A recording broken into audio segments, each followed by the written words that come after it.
वैशाख चौथ व्रत कथा हिंदू धर्म में एक विशेष धार्मिक महत्व रखती है। यह व्रत भगवान गणेश को समर्पित होता है और इसे संकष्टी चतुर्थी या विनायक चतुर्थी भी कहा जाता है, जो वैशाख मास के कृष्ण पक्ष की चतुर्थी तिथि को मनाया जाता है। इस दिन भक्तगण व्रत रखकर श्री गणेश की पूजा करते हैं ताकि उनके जीवन के संकट दूर हों और सुख समृद्धि प्राप्त हो। वैशाख चौथ व्रत कथा। प्राचीन काल की बात है, एक नगर में एक साहूकार रहता था।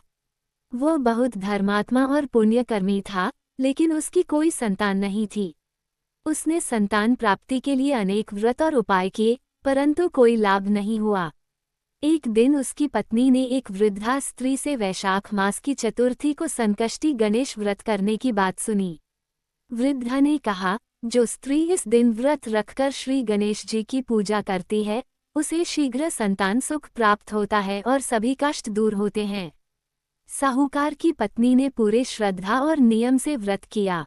अगले कुछ समय में उसे एक सुंदर पुत्र की प्राप्ति हुई। वह परिवार अत्यंत खुश हुआ और हर वर्ष वैशाख चौथ का व्रत करने लगे। एक बार उस स्त्री का पुत्र जंगल में खेलते हुए खो गया। माता पिता बहुत दुखी हुए। उसी रात माता ने फिर से वैशाख चौथ का व्रत किया और गणेश जी से पुत्र की कुशलता की प्रार्थना की। अगले ही दिन उनका पुत्र सुरक्षित लौट आया। तब से यह मान्यता हो गई कि इस व्रत से संकट टलते हैं और संतान की रक्षा होती है। व्रत विधि। सूर्योदय से पहले उठकर स्नान करें और स्वच्छ वस्त्र धारण करें। भगवान गणेश की मूर्ति को स्थापित करें और धूप, दीप, पुष्प, दूर्वा, मोदक आदि से पूजा करें।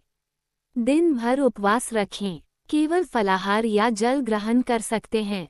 शाम को चंद्रमा को अर्घ्य दें और चंद्रमा के दर्शन करके व्रत पूर्ण करें।